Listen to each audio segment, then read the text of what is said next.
لیکن ساتھ ساتھ ہم دیکھتے ہیں کہ کچھ ریلیف بہرحال عمران خان صاحب کے لیے ضرور نظر آیا تھا کہ الیکشن کمیشن میں فارن فنڈنگ کا جو کیس چل رہا تھا وہ ڈی لسٹ ہو گیا تھا. اچانک سے وہ ڈی لسٹ ہو گیا تو ہمیں لگا کہ شاید ہواؤں کا رخ تبدیل ہو رہا ہے، لیکن پھر ہواؤں کا رخ جو ہے وہ دوبارہ میرا خیال ہے ہوائیں بند ہو گئی ہیں، ہوا پانی بند ہو گیا ہے. اور خان صاحب کے حوالے سے 3 پٹیشنز دائر ہوئی ہیں الیکشن کمیشن میں، اور ان میں کہا گیا ہے کہ کیونکہ یہ فورن فنڈڈ پارٹی ہے اور آج بھی یہ فورن ملک سے پیسے لے رہی ہے، اس لیے اس پارٹی کو بین کیا جائے اور عمران خان صاحب کو S M P T I نااہل قرار دیا جائے.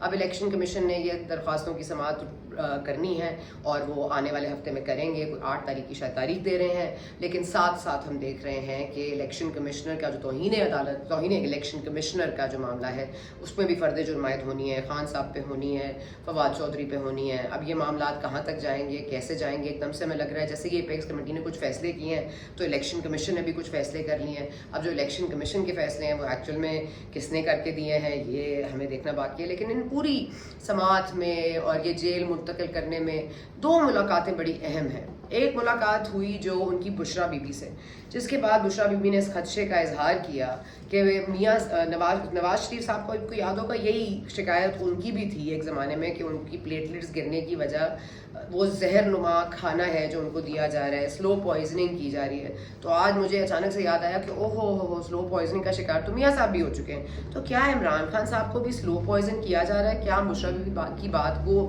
سچ مان لیں؟ تو یہ بات پھر ایسے لگتا ہے کہ اگر پلیٹلیٹ کسی کی گرتی ہیں اور سلو پوائزننگ کے معاملات بڑھتے ہیں تو پھر وہ آدمی جو ہے وہ علاج کے لیے باہر ضرور جاتا ہے. تو کیا عمران خان صاحب کا علاج بھی باہر ہوگا؟ کس ملک میں ان کا علاج ہوگا؟ کیا وہ لندن ہوگا، امریکہ ہوگا، سعودی عربیہ ہوگا؟ ابھی میرا خیال ہے یہ فیصلہ کرنا باقی ہے. لیکن اگر تو سلو پوائزننگ کی ایک بنیادی بات رکھ دی گئی ہے تو پھر یہ بھی یاد رکھیے کہ علاج تو ہونا ہی ہے. بہرحال سلو پوائزننگ کا علاج صرف جیل سے نکالنے تک تو نہیں ہوتا، ہسپتال جانے تک بھی نہیں ہوتا. پھر آپ کو پتہ ہے میڈیکل بورڈ بھی تشکیل دیا جاتا ہے، پھر ہو سکتا ہے ان کو باہر ملک میں بھیج دیا جائے کیونکہ ہمارے اسپتال تو اتنے اچھے ہیں نہیں اور ان کو اچھے بنانے میں ہماری کوئی کوشش بھی نہیں رہی.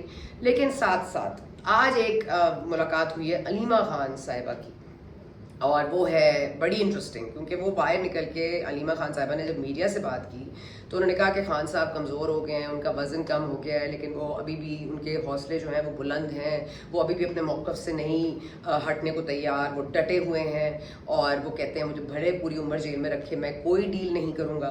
اور انہوں نے واضح طور پر آج یہ کہا ہے کہ وہ عارف علوی صاحب سے بہت ڈس اپوائنٹڈ ہیں.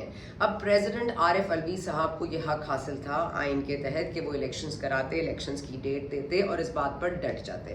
اور عمران خان صاحب کو بہت ڈس اپوائنٹمنٹ ہے کہ علوی صاحب نے انہیں بڑا ڈس اپوائنٹ کیا. تو یہ علوی صاحب بھی اب دھوکے باز ہو گئے یا کمزور ثابت ہوئے. یہ عمران خان صاحب کو اتنے سادہ لوگ کیوں مل جاتے ہیں اور عمران خان صاحب اتنے سادہ کیوں ہیں کہ ان کو ایسے لوگ مل جاتے ہیں؟ کیونکہ واڈا صاحب بھی آج ماشاءاللہ کہہ رہے ہیں کہ ہم نے چکوال سے لے کر کوئٹہ تک جب تک سفر نہیں مکمل کروں گا تو میں یہ نہیں کروں گا. ہم سب کو پتہ ہے وہ کس کی بات کر رہے ہیں، ہم سب کو پتہ ہے کہ کیا گفتگو ہو رہی ہے.